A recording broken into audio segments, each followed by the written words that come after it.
Story time. Today I brought you a story which happened to me when I was participating in a seminar. And it's called I Did the Right Thing.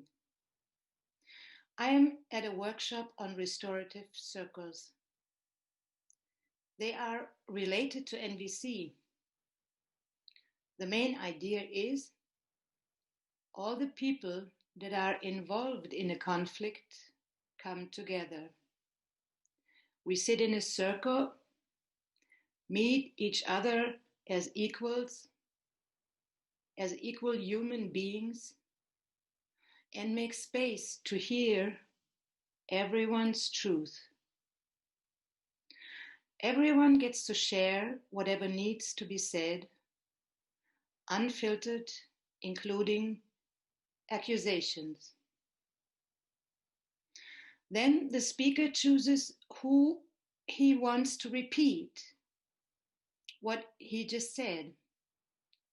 And the sender of the message checks whether that really is what he wanted to communicate. When everything has been said and heard, the joint solution search commences. In my experience, this is a process with enormous potential for healing. And now we practice. One participant wants to tell her mother how much she suffered from her mother's passively letting it happen while her father used massive physical violence against her and the mother. I step into the role of the mother. My daughter accuses me. She screams, "How could you just watch passively in all these years? Why didn't you help me?" I freeze, stiff like a plank, immobilized. My thoughts are razor sharp clear. I did the right thing. I would do exactly the same thing again today. I am absolutely sure about it. It is the only way. I have thought carefully about all the possibilities. There is no alternative. This is the only way to survive. Hold still, wait motionless until it's over. Every time it started, I prayed in silence. Please pick me instead of the girl. I can cope with it. And when he picked the girl, I prayed silently to her. Please hold still. Hold out. Just wait until it's over. Don't provoke him. Don't do anything unexpected. That only makes him angrier. That is what I tell my daughter from my role in the role play. She cries and finally says, "It was so hard for me." And she wants me to repeat that. I see her. She cries. I am sorry in my head, but I cannot feel a thing. I cannot get through. Not to me, because it's so clear to me. We are alive.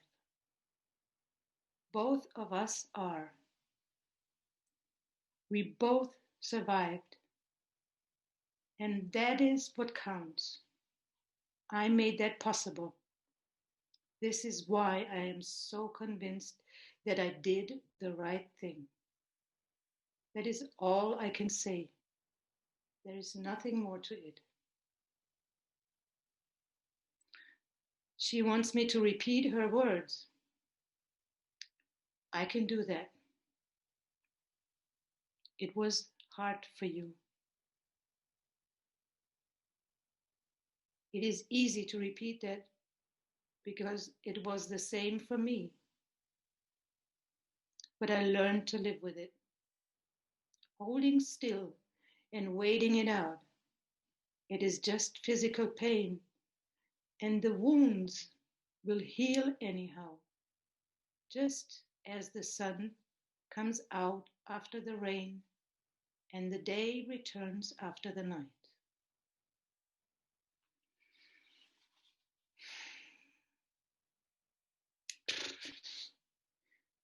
As Gundi, I was surprised and even shocked after this role play. I rarely experience such clarity within myself. Maybe if it comes to letting my children play on the motorway or not, then I have a similar clarity. And what remains for me is the question, is that the truth, what I experienced there? Does that happen to a person who watches her child get beaten or something along that line?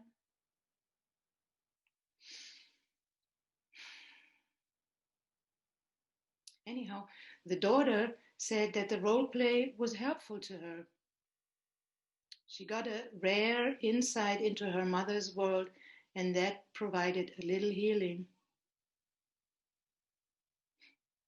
I also got feedback from a befriended trainer who was observing. He was really enraged when he told me, "I could hardly believe what came out of your mouth, Gundi. I was horrified, outraged, really angry. I just wanted to grab you and shake you and yell at you. Do take responsibility. Do take responsibility and defend yourself. And most of all, protect your child. That's your damn duty as a mother."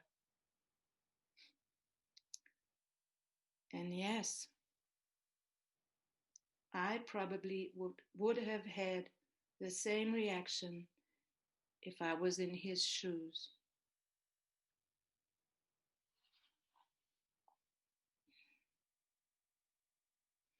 One minute of silence to let it all settle.